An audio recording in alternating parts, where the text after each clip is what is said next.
prazer estar com todas aqui presentes. Nossa, que prazer. Acho que antes do primeiro é agradecer a Deus, né? A esse momento. Eu sempre agradeço a Deus por nos permitir estar vivendo esse momento. Quando a gente passa de certa idade, tem pessoas mais jovens que não, mas quando a gente passa dos 40, 50, a gente pede a Deus saúde. Nada mais que isso, o resto a gente leva. Saúde para ver nossos filhos crescerem, saúde para a gente poder ver os nossos netos. Então, não é à toa que isso aqui está acontecendo, não é à toa que a gente está reunindo. Graças, claro, a Yala que me convidou para trazer, porque esse quadro ele existe no Instagram uma vez por mês no Brasil. Ele surgiu de forma despretensiosa. Eu sou uma mineira que também se mudou para outra cidade, que foi Feira de Santana. E a minha cultura mineira e as minhas memórias afetivas do café na casa da minha avó, de todos os dias a gente tomar café na casa da minha avó, faziam com que eu chamasse todo mundo para tomar café. Bora tomar café, bora tomar café. E as amigas foram se reunindo e a gente tem um grupo de amigas que toda semana a gente se reúne para o café. E uma dessas amigas falou comigo assim, por que você não faz um café com frio de verão na minha casa de praia? Eu chamava todo mundo para poder tomar café na casa de praia. E eu falei com o marketing, vamos fazer? Vamos. E surgiu de forma despretensiosa e emplacou. Hoje a gente tem fila de espera para poder fazer o café comprim. E o café comprim nada mais é que isso, que junção de mulheres compartilhando vivências, porque o nosso mundo é tão lindo, tão complexo, tão desafiador. A gente estava falando sobre isso ali agora. E a gente, compartilhando essas vivências, a gente se identifica com a dor da outra, a gente consegue nos ver na vivência da outra e a gente conecta almas, a gente se aproxima, a gente aprende, a gente tem emoção, a gente tem escutar, a gente tem olhar. E nesse mundo corrido, nesse mundo de internet, onde a internet aproxima, mas a gente está distante, falta presença. Então, o café comprim é isso, é uma experiência de vida e que tu vou falar, microfone, não é sobre isso, é sobre tomar um café e bater um papo. Por que não a gente escutar essa transição Brasil e Estados Unidos, os desafios, desafio cultural, familiar, marido, filho, empreender. Aí eu falei, por que não escutar um pouquinho de cada uma? Como foi ou como está sendo essa transição nesses âmbitos? Porque é interessante, de repente a sua transição, ela se conecta com a outra pessoa, que vai. E é isso, é um bater papo sem, sabe, muitos... Sem interesses. É tomar uma xícara de café, porque a gente é a mesa, a gente socializa, a mesa é reunião, é união. A gente desconecta de telefone, a gente fala, a gente escuta, a gente está precisando disso. E eu acho que aqui, até quando eu falo de se unir, pela dificuldade da rotina e da logística daqui, isso faz uma grande diferença na vida de cada um que está aqui, porque eu tenho isso quase todos os dias no Brasil e aqui é muito difícil. Muito bom. Eu comecei a ficar interessada em morar aqui quando eu vim fazer o enxoval da Bruna, minha filha, que hoje vai fazer 12 anos agora em março. Então eu vim fazer o enxoval lá pro baby, aquela coisa toda, ele sempre, o Richard, ele sempre, deixa eu ver essa aqui, então eu tô olhando pra ela. O Richard sempre dava o enxoval pras famosinhas, pra poder divulgar e tal. E no fim, vim com os outros filhos, porque o meu casamento, eu já vim com o Miguel, o Marcos já veio com o Joaquim, né? Então o meu, o seu e a nossa. E fizemos a Bruna. Aí a gente veio fazer um enxoval e eu falei, cara, eu quero criar essas crianças aqui. Isso é muito bom. Todo mundo se apaixona por esse American Style, né? Muito organizado. Muito organizado. Regras, aquela coisa... A violência é muito menor. Não é que não existe. Existe, mas é muito pouca. Mas é muito pouca. Eu falei, cara, quero que os meus filhos tenham o direito de ir e vir. Não quero arma na cabeça, não quero isso, não quero aquilo. Aí eu falei, joguei essa ideia pro Marcos e ele falou, tá bom. Que você vai largar a sua carreira. Ninguém acreditava, nem meus pais, nem meus amigos, nem ele, ninguém. E aí eu falei, cara, eu vou. Eu te garanto que se a gente conseguir vir igual gente, eu vou. Eu não queria, não é o sonho dourado de ninguém, né? Não menosprezando nenhuma profissão, mas não é o sonho dourado de ninguém. Largar uma carreira de atriz e fazer faxina. Porque é perrengue e tudo mais. Aí eu falei, se for pra eu ir com o green card tudo certo, eu vou entregar pra Deus. Aí a gente Nessa mesma viagem, consultou o advogado, fizemos já o planejamento, aí eu me planejei, fiz ainda uma última novela lá, que foi A Terra Prometida, que foi a minha sorte, porque o Green Card demorou quase 2 anos para sair, o nosso. E eu tirei como atriz, a gente veio pelo meu nome e tal, só que demorou muito para sair. E eu fiz uma novela que não acabava nunca também, graças a Deus. Bíblica tinha. O TRH chegou, eu falava, tem que esperar, de qualquer maneira, eu não posso abandonar a novela no meio. E aí deu tudo certo, Deus é tão bom que quando acabou a novela, a Bruna já nasceu e tudo, eu cuidei um pouco dela, amamentei aquela coisa toda, e a gente veio. O interessante esse querer voltar é que os Estados Unidos dá um pensamento de vida diferente do Brasil. No Brasil você cria os filhos para ficar debaixo da sua asa. Ah não, porque eu tenho herança, que eu estou fazendo isso, eu estou comprando casa, eu tenho empresa, meu filho não vai passar necessidade, meu filho vai ter tudo, se eu morrer ele está aqui, está bem. Aqui não, aqui a gente cria os filhos para o mundo. E dá aquela sensação de dever cumprido. Vou voltar para minha terra, né? Porque aquela história de voltar para minha terra, ficar mais tranquilo, não me aposentar. Porque aqui, a vida aqui é maravilhosa. Mas eu costumo dizer que a América é para os fortes. Sim. No Brasil é muito violento. Não é aquela coisa, não, vai te roubar, leva embora. Não, eles batem, Eles matam, matam, por bicicleta, uma bolsa, então assim, eu morro de medo, morro. Eu vou pro Brasil assim, ó, eu fico meio retardada. Porque eu morro de medo. Foi difícil assim de, tipo assim, se acontece um acidente comigo com meu marido, quem vai pegar minha filha na escola? Minha filha tinha 8 anos para 9 quando a gente veio. Mas voltando ao assunto principal, eu vim porque eu achava que aqui era meu lugar no mundo. E até hoje eu acho isso, assim, não penso em nenhum minuto de voltar.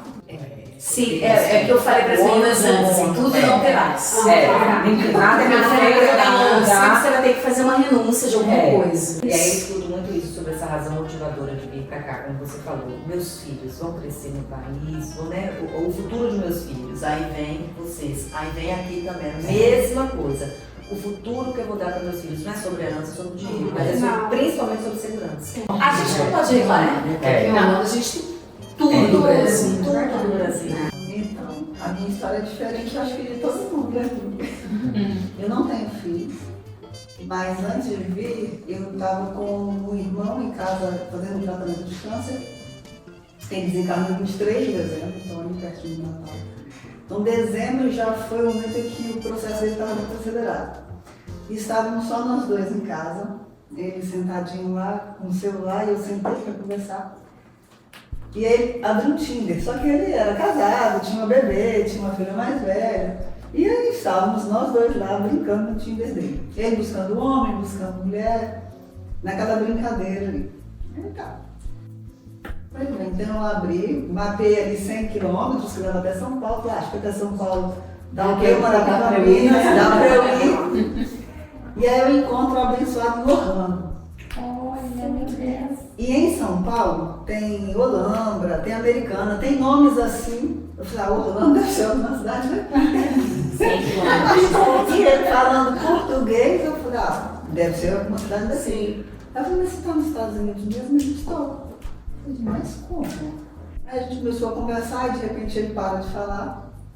Beleza, a vida seguiu. Aí eu saí do Tinder, aí lá para abril eu abri outro Tinder. Falei, agora eu vou ser mais feliz. Eu vou colocar um raio um pouquinho menor. E aí eu tô lá, olha ele de novo, eu falei, gente, se esse homem apareceu de novo, é ele. Aí eu nem cliquei, nem fiz nada. Saí do aplicativo completamente e toquei minha vida, trabalhando. E aí ele voltou a aparecer. Aí ele aparecia, subia, aparecia, subia. Aí passa um tempo e ele volta a conversar e ele fala, meu brincar saiu. E aí ele tava dando já tinha, né? Tava esperando o processo. Eu tô querendo ir te conhecer, queria saber se você ainda tem interesse em me conhecer. Eu falei, é claro, né? E aí ele chegou aqui em São Paulo em agosto. Gente, será que É diferente da conta. Não tava gordo. Não, gente, muito. Mas era muito diferente, né? Eu tive certeza que ele era ele por causa da tatuagem. Aí eu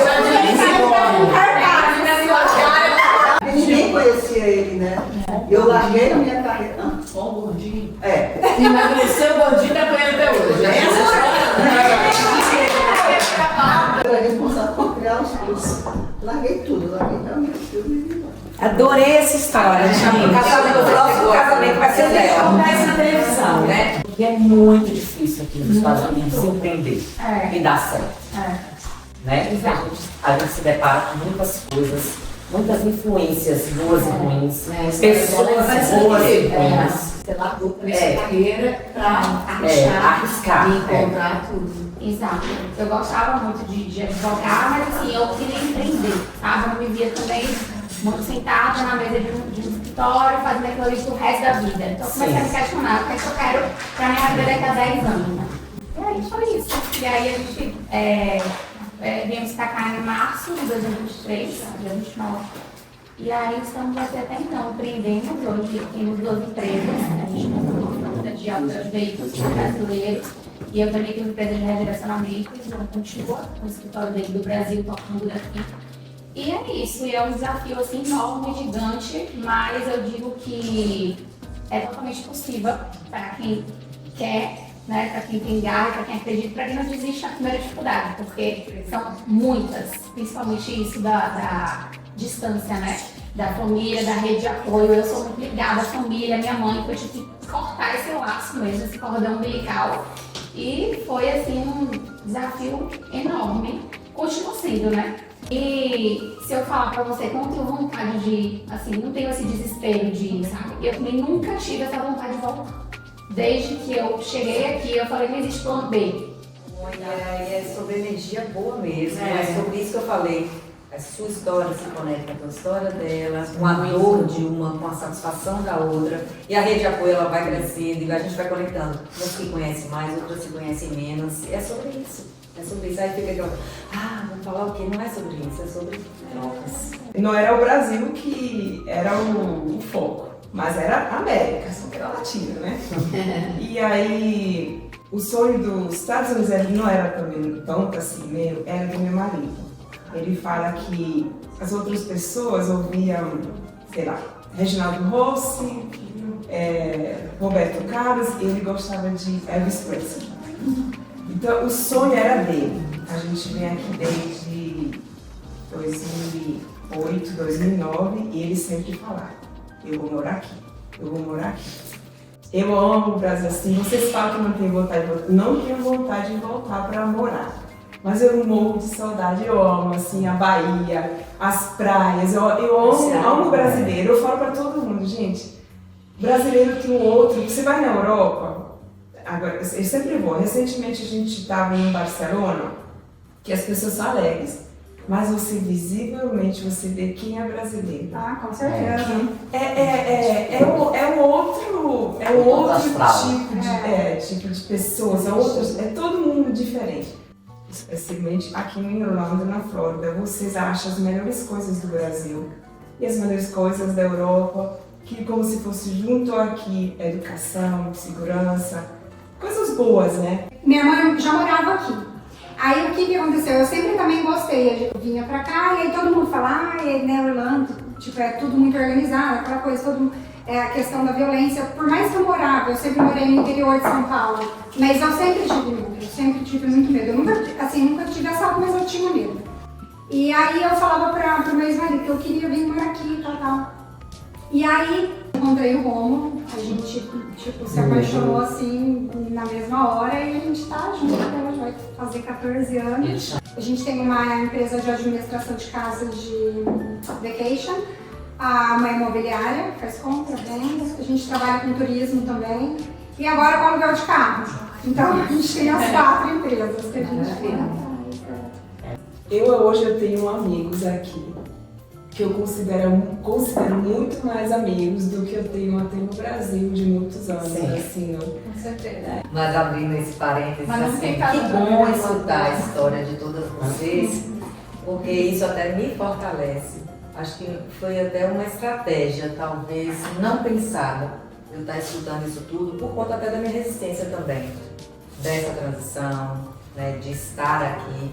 Vocês são mulheres vitoriosas, cada uma dentro do seu circuito. É fácil? Não é fácil. É como a Karina falou, sua fala foi muito pertinente. Em qualquer lugar que a gente tiver, seja para poder fazer qualquer coisa, varrer rua, parir um filho, começar um novo negócio, um novo casamento, uma separação e um reencontro, enfim, o que seja. Educar um filho, colocar numa nova escola, tudo é um desafio. A gente abraça isso. Eu acho que dentro de um relacionamento nós temos um papel muito importante. O homem sim tem, né, produzir, trazer o dinheiro, mas a carga emocional que a gente abraça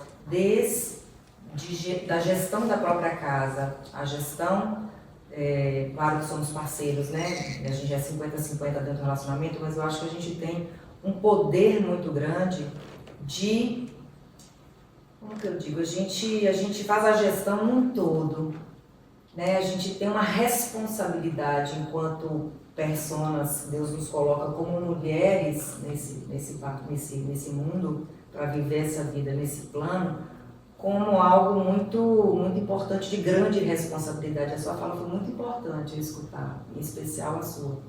E que gratidão ter todas vocês aqui passando esses relatos, para mim principalmente, e para todos vocês. E em especial, eu não posso deixar de falar de Ayala, porque a Ayala eu conheço há mais de 20 anos, né? Há mais de 20 anos a gente se conhece, desde a nossa juventude, de namoro. E isso que ela está aqui com vocês, ela sempre foi lá. E as pessoas gostam muito, confiam muito. Ela é uma pessoa que, se você precisar, pode contar, porque te ajuda no que puder. Faz parte da personalidade dela. Eu só tenho a agradecer. Agradecer a ela porque eu não ia vir para cá com essa ideia do café aqui, porque eu faço o café lá. Ela, vamos fazer lá? Eu falei, poxa, mas eu conheço poucas pessoas. Não, mas a gente vai juntar. E deu esse tanto de gente. E eu procurei os melhores. Pois é. Arrasou. Todas vocês que estão aqui são muito queridas para mim, são importantes em algum momento na minha vida. Você é uma mulher muito forte. Teve suas dificuldades para chegar onde você chegou e chegou. Talvez você tenha um pouco de dificuldade de abrir mão de algumas coisas para fazer outras coisas que você não sabe que são. Bem, para mim você precisa sentir. Quando a Nay fala do filho dela, talvez seja para mostrar para você que você não está sozinho. Você pode sentir. Quando você sente, vem muito mais do que você podia imaginar. Fala com o tempo, fala para ela. E assim a gente encerra mais um Café com Pri. Isso aí, gente. Obrigada.